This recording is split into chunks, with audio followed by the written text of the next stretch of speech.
대전을 피해서 자국을 떠난 예멘 난민들 제주도로 몰리고 있죠. 벌써 올해만 500명이 넘는 예멘인들이 제주에 들어와서 난민 신청을 했는데, 자, 이를 두고 이거 난민 신청 불허해야 한다. 청와대 국민청원까지 있었고 벌써 20만 명을 넘겼습니다. 하지만 인도적 차원에서 우리가 대폭 수용해야 한다. 이런 찬반 논란이 거세죠. 여러분은 어떻게 생각하십니까? 또 마침 내일이 세계 난민의 날이고 해서 오늘 양쪽 주장을 차례로 들어보도록 하겠습니다. 먼저 제주도 예멘 그 난민 수용 반대하시는 제주 난민대책 도민연대 최수일 자문위원을 연결합니다. 최수일 위원님 안녕하세요. 예, 반갑습니다. 최수일입니다. 네. 예멘 난민을 반대하시는 겁니까? 모든 난민을 반대하시는 겁니까? 예, 모든 난민을 반대한 게 아니고요. 예. 우리가 이제 합법적이며 좀 순수한 난민들은 받아야 되는 그런 입장이고, 예. 그러나 이제 제주도에 이제 집단적으로 몰려오는 그 예멘의 난민의 경우에 아하. 모든 그 사정과 정황을 볼 때에 순수한 난민성의 어떤 난민이 아니고, 예. 다른 어떤 의도와 목적을 가진 그런 무리들이기 때문에 예. 그것을 달리 이렇게 법을 개정해서 그런 것을 막아야 된다, 이런 취지입니다. 금년 들어서만 벌써 500명 넘게 왔으니까 집단적으로 오시는 거는 맞는데 순수하지 못하다? 어떤 의도와 목적이 있다는 건 무슨 말이죠? 예, 예멘이라는 나라는 문화적으로나 종교적으로나 또 지리적으로 볼 때 먼 나라 아닙니까? 네네. 그리고 이제 우리 난민이라 할 때에 상당히 그 상황이 긴박하고 굉장히 어렵고 해서 최단거리에 가까운 곳에서 난민을 신청하는 게 주로 이제 상례인데, 예. 거기에서 여기까지 올 때에 비행기표를 구입해서 말레이시아로 경유해서 들어오고, 또 들어온 사람들이 대부분이 볼 때 20대 그 남성들이었습니다. 예. 이제 노동력들이죠. 노동인력들이지요. 아하. 그래서 이제 봐서 이 난민 심사하는 과정에서 거의 6개월 내지 1년 걸리는데, 네. 심사 과정에서 난민 수용 율이 굉장히 낮습니다. 예, 예. 그들이 합법적인 난민자라면 왜 우리 정부가 일부러 고의적으로 받아들이지 아니하고 떨어뜨리고 없지 않습니까? 예. 네, 그런데 볼 때 조사해 보니까 이게 순수한 난민성이 아니고, 네. 취업을 위한 어떤 우리 제주도의 난민법이나 무사증 입국 그 관광 제도를 아하. 악용하는 그런 것이다. 이래서 이제 많이 이제 다 이제 수용을 안 하고 거의 아주 소수만 이제 받아들이는 그런 입장이지요. 그러니까 예. 예멘 바로 인근 국가로 간 것도 아니고 일부러 비용도 많이 드는데 말레이 거쳐 제주까지 20대 젊은 남성들이 온 것은 취업 목적으로 왔다, 이렇게 딱 보시는 거군요. 예, 그렇게 본 것이 틀리지 아니한 것이, 어허. 심사 과정에서 그들이 난민으로 수용되는 확률이 거의 5% 미만입니다. 네. 예, 정부에서 그게 고의적으로 이렇게 예, 탈락신 건 아니지 않습니까? 그런데 그것이 다 드러났다는 겁니다, 이제. 최수일 위원께서 정황상 이런 의심이 간다는 말씀은 충분히 이해가 됩니다만, 정부에서 난민 인정하는 비율 자체가 우리 난민 인정 비율이 전체를 다 합해도, 예멘 난민뿐이 아니라 다 합해도 5%가 안 됩니다. 때문에 그건 좀 근거가 아니신 것 같고.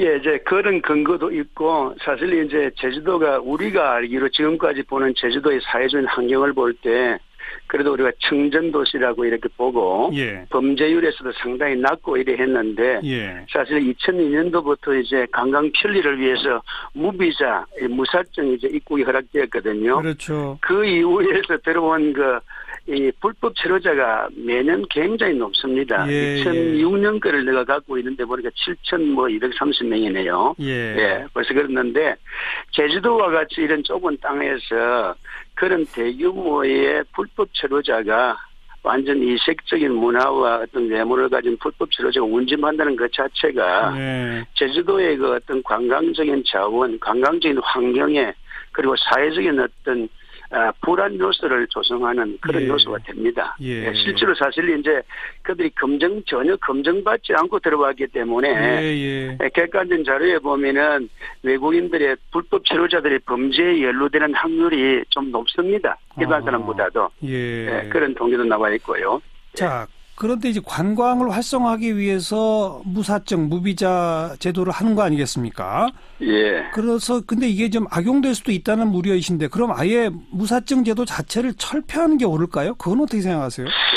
저희들도 그렇게는 보지 않습니다. 예, 특별히 이제 예멘 사람들이 작년부터 한 6개월 이내에 뭐 이렇게 대규모로 몰려오는 것을 볼 때 예. 우리 시민들도 이상하게 생각하고 그런 이제 불법 취업적인 그런 요소가 많고 네. 또 이제 외국 불법 취업자들이나 불법 체류자들 가운데서 범죄에 연루가 된 사람들이 많고 예. 또 이제 신분이 검증이 안 됐기 때문에 범죄에 연루됐다 할지라도 추적이 매우 어려운 그런 형편입니다. 예. 네, 그런 형편이 있어서 실질적으로 제주도 이제 시민들은 도민들은 그쪽에서 그걸 목격하니까 또 피부로 강하게 또 느끼게 되는 것인데 그래서 무사증 제도를 아예 없애다는 그런 말은 아니고요. 그래서 이제 적절하게 규제가 필요하다. 예, 심각함을 깨닫고 나서 6월 1일부로 예멘도 무사적 입국 금지구에 포함을 안 시켰습니까? 법무부가 그렇게 했죠. 예, 법무부 했죠. 예, 전문적인 그런 재검토와 예. 개정이 필요하다 이런 취지입니다. 예, 그러니까 상황에 따라서 적절하게 이번 같은 경우 예멘은 이제 불허 대상 이런 식으로 딱딱 포함시키는 그 정도의 제도 운영이면 된다 이 말씀이거든요. 예, 그런 전면적인 검토와 알겠습니다. 예. 예, 이제 보면은 이제 법무부에서 어떤 출입국 관리자들의 보면 통계에 보면은 네. 국내 외국인들이 들어와서 국가별로 볼 때 특별히 어떤 범법 행위에 연루된 어떤 율 같은 게 좀 나와 있습니다. 예. 보면 이제 특별히 또 이제 국제사회에서도 특별히 특정 국가에 대해서는 좀 더 위험하다 이렇게 보는 그런 국가가 있고요. 예. 제가 뭐 이 방송상으로 바로 이제 검증을 할 수 없습니다만은 예. 그런 국가들을 좀 더 심사 깊이 재검토해서 예. 포함시켜야 될 걸로 봅니다. 자, 그래서 그러니까 이 지금 500명 넘게 금년 들어서만 해도 난민 신청된 사람들 신청 받아주면 안 된다. 그리고 뭐 강제 출국시켜라 이건가요? 요구사항은 어떤 겁니까? 강제 이미 들어와서 대한민국의 법의 절차를 따라서 난민 신청을 했고 어쨌든 간에 대한민국의 난민법에 의해서 접수가 된 것 아닙니까? 그렇죠. 접수가 된 걸 갖다가 당장 출국시키라 이거는 아니지요. 예. 그거는 아니고 일단 이렇게 우리 법에 의해서 접수가 되었으니까 예. 그 접수해서 심사하는 과정이 지금은 너무 좀 오래입니다. 깁니다. 아하. 1년 정도 되거든요. 이걸 좀 빨리 해서. 예, 그거 있을 동안에 또 생활비도 보조해줘야 되고 모든 것을 네. 지원해줘야 되고 그들이 또 직장을 구해가 취업하고 이렇게 수사당국이나 경찰 치안에 어떤 추적이 불가능한 그런 상태에 들어가기도 하니까 예. 그걸 좀 빨리 줄여서 예. 해서 조치 결정을 내려서 예. 해당이 안 된 사람은 또 출국을 시켜야 되고 예. 되는 사람 받아들이고 그렇게 해야지요. 알겠습니다. 여기까지 말씀드릴게요. 예. 제주 난민대책 도민연대 최수일 자문위원이었고 자, 인도적 차원에서 우리가 폭넓게 받아서 품에 안아야 한다. 이런 주장. 국제난민지원센터 피난처의 이호택 대표를 연결합니다. 이호택 대표님 안녕하세요.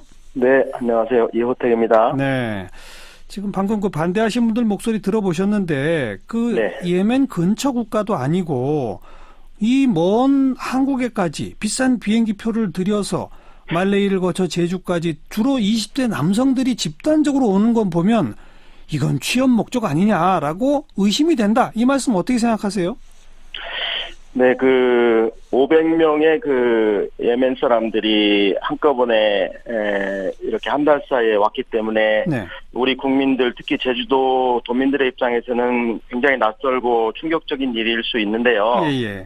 전 세계에는 이와 같은 난민들이 6,560만 명이 있습니다. 그리고 난민이 발생하면 원칙적으로는 가까운 나라로 이웃 나라로 가죠. 네. 그러나 시간이 좀 지나면 또 멀리까지 이렇게 퍼져나가게 되죠. 그래서 지금 이분들이 온 바로 직전 나라는 이제 말레이시아인데 말레이시아에도 전 세계에서 이렇게 온 한 70만의 난민들이 있습니다. 어이고. 우리나라에는 지금까지 난민이라고 주장하면서 난민 보호를 요청한 사람들이 1994년부터 올해 4월까지 3만 8천 명 정도가 있어요. 그래서 우리나라에 온 사람들은 지금 예멘 사람이 500명이 우리한테는 지금 많은데 전 세계 난민에 비하면 아주 적은 숫자죠. 그러네요. 그러니까 한국을 의도적으로 노리고 왔다기보다도 퍼지다 보면 이렇게 올 수도 있다. 이 말씀이네요. 그렇죠. 예. 그래서 이분들은 정말 취업을 목적으로 절박하게 순수한 이유로 피해서 온 게 아니라 취업 목적으로 왔다. 이런 주장은 어떻게 생각하세요? 사람이 살아가다 보면은 당연히 돈도 필요하고 취업이 필요하죠. 기본적으로. 그렇죠. 그러니까, 사람들이 비록 난민이라 할지라도 이렇게 하루하루 살아가야 되기 때문에 취업이 필요합니다. 그래서 취업에 대한 고려를 전혀 하지 않고 순수하게 이렇게 목숨을 부지하기 위해서 막 여기저기 정신없이 다니는 그런 단계도 있어요. 취업이라든가 이런 생각할 겨를이 없는 것이 원칙적으로 제일 처음에 난민 발생한 초창기의 그 심리 상태인데 시간이 좀 지나면 뭐 그런 거 고려하지 않고 며칠을 살 수 있겠어요. 한 3, 4일 지나고 나면 그 다음에 어떻게 살아갈 것인가를 생각하다 보면 당연히 취업을 생각하게 되는 거죠. 그러니까 이분들이 지금 예멘 난민 사태가 발생하기 시작한 것은 처음 발생하기 시작한 것은 2011년부터고요. 물론 그 전 오래전부터 있었지만 최근에 와서 발생하기 시작한 것은 아랍의 봄 때부터 발생하기 시작했고 다시 내전이 격화된 것은 2015년이기 때문에 한 3년 됐습니다. 그 3년이 지나는 사이에 이분들이 사우디아라비아로 갔다가 말레이시아로 갔다가 이렇게 전 세계를 떠도는 거죠. 근데 이것은 뭐 꼭 취업을 목적으로 이렇게 여기저기를 의도적으로 다녔다기보다는 떠돌고 있고 어디 곳에 정착할 곳이 없어서 지금 유리하고 있는 그런 난민의 전형적인 모습이죠. 그러다가 제주도는 마침 무비자라고 하니 거기는 또 잘 사는 나라고 하니 가면 좀 먹고 살 수 있지 않을까 뭐 이렇게 해서 온 케이스다 이렇게 말하면 되는 거예요. 먹고 살 것이 뭐 가장 먼저 고려 사항이라기보다는 생명의 안전을 보장받을 수 있는 곳을 찾아가면서 동시에 먹고 사는 문제도 고려를 할 수밖에 없는 거죠. 그리고 또 반대하시는 분들은 뭐 통계를 보니 이러면서 어떤 뭐 구체적으로 숫자는 말씀 안 하셨습니다만은 불법 체류자들의 경우 범죄와 연루되는 비율이 높더라 라면서 우려하시던데 이 대목은 어떻게 보세요? 네, 아까 그 처음에 질문하실 때 그럼 난민 전체를 반대하는 거냐라고 말씀하셨을 때 난민을 반대하는 것은 아니다. 진짜 난민들은 이제 보호를 해야 된다 이렇게 말씀해 주셔서 감사한데요. 사실은 우리 국민들이 대부분 진짜 난민들은 보호를 해야 된다 이런 마음을 가지고 계시다고 봅니다. 저는. 그런데 이제 문제는 난민 제도를 틈타서 뭐 이렇게 사람들이 꼭 보호할 필요가 없는 보호받지 않아도 되는 사람들이 오는 거 아니냐. 그다음에 취업 목적으로 오는 게 아니냐. 또는 뭐 난민들은 불법 체류자가 아니냐. 뭐 이런 것들을 걱정하시는 것 같은데. 그리고 또 범죄 이렇게. 네, 난민들은 물론 어떤 사람이 진짜 난민이고 어떤 사람이 좀 그런 난민 제도를 남용하는 사람들이냐라고 하는 것을 구별하는 거 쉽지 않겠지만 그것 구별하기 위해서 우리 난민 심사 제도가 있는 거고요. 실제로 이제 진정한 난민들은 그리고 난민 심사를 요청하는 사람들은 전부 다 법무부에 등록을 하게 되어 있습니다. 출입국 관리사무소에 자기 신분을 신고를 하고 보호를 요청하고 그 모든 그분들의 스토리를 출입국 관리사무소에서 조사를 하는 거잖아요. 그렇죠. 그러니까 자기의 신분을 다 이렇게 소상하게 정부에 제출을 해야 되기 때문에 그분들은 불법 체류자도 아니고 그다음에 또 범죄를 하기 위한 목적으로 온 사람들은 처음부터 숨어버리지 이렇게 정부 기관에 자기 신변을 이야기할 수가 없는 거죠.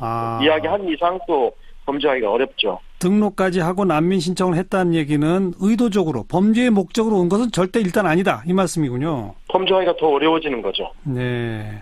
그나저나 이분들 만약 우리가 받아들이지 않고 나가라 그렇게 되면 어디로 가나요? 국제 그 난민 보호에 관한 그 가장 기본적인 그 규범이 이제 1951년 난민 협약이고요. 그다음에 난민 보호에 관한 가장 기본적인 원칙 중에 하나가 난민을 박해의 위험이 있는 곳으로 돌려보낼 수 없다. 강제 소환 금지의 원칙이고 이 강제 소환 금지 원칙은 난민으로 인정되고 확인된 사람뿐만 아니라 이제 난민이라고 주장하는 사람도 실제로 난민일 가능성이 있기 때문에 난민이라고 주장하는 사람부터 돌려보낼 수가 없습니다. 그래서 이분들이 한국에 와서 난민을 주장하는 이상 돌려보낼 수가 없고요. 돌려보내게 되면 지금 현재 예멘의 상황은 신문을 통해서 보셨겠지만 지구상에서 지옥에 가장 가까운 나라라고 표현하고 있습니다. 그 정도입니까? 네, 지구상에서 지옥에 가장 가까운 나라. 그러니까 지구상에서 이 사람들을 예멘으로 돌려보내면 지옥으로 돌려보내는 거나 마찬가지가 되는 거죠. 예. 지옥으로 사람들을 이렇게 돌려보내는 것은 인도주의적인 것이 아니겠죠. 예. 자, 어쨌든 난민을 주장한 이상 강제로 돌려보낼 수 없다. 그건 법적 의무이고. 그렇죠. 그다음에 지옥으로 돌려보내는 것은 인도주의에 반한다. 그렇죠. 네. 그래서 우리 정부는 6월 1일자로 갑자기 많은 사람들이 입국해서 그런지 제주도가 원래 무사증, 무비자 입국 가능한데 예멘 국적자는 무비자가 안 된다라고 하는 조치를 내렸습니다. 이 점은 어떻게 보세요? 12개 나라, 예멘까지 포함해서 12개 나라가 이제 그 무비자국의 예외국으로 지정이 됐는데, 예. 무비자 지역으로 지정한 이유는 관광 지역으로 지정하기 위해서 한 거잖아요. 그렇죠, 그렇죠. 근데 어떤 이 12개 나라에서는 보아하니 뭐 관광으로 오기보다는 예. 뭐 별로 관광 올 사람이 없다. 예, 예. 그래서 뭐 정부가 뭐 이거는 그냥 포기하겠다 하면 예. 제 생각에는 뭐 그거는 정책적 판단이라고 봅니다. 예. 그래서 뭐 이제 그건 그럴 수도 있다. 뭐 그렇게 그리고 또 한편에서는 이제 난민들이 막 몰려오잖아요. 예. 그렇게 실제로 한 달 만에 500명이 몰려왔잖아요. 예. 그러면 지금 제주도에만 해도 그 예멘 난민들이 10,000명이 있습니다. 그럼 이분들이 이제 다 몰려오면 예. 사실 우리 사회가 지금 500명 가지고도 이렇게 지금 갈등이 많은데 예. 우리 사회도 난민을 받아들이는 건 저는 물론 난민을 받아들이고 난민을 돕자고 하는 입장이지만 아하. 도울 수 있는 능력과 준비가 있어야 되는 거잖아요. 갑자기 과도하게 많은 것은 문제다. 아하. 네, 한꺼번에 뭐 이렇게 오는 것은 우리가 감당할 수 없으면 예. 차라리 속도를 조절하는 게 낫겠죠. 알겠습니다. 속도 조절까지는 양해한다. 그러나 인도주의적으로 받을 건 받아야 한다. 이 말씀까지 고맙습니다. 네. 감사합니다. 난민지원단체죠. 피난처의 이호택 대표의 목소리까지 들었습니다. 판단은 여러분께서 한번 내려보시죠.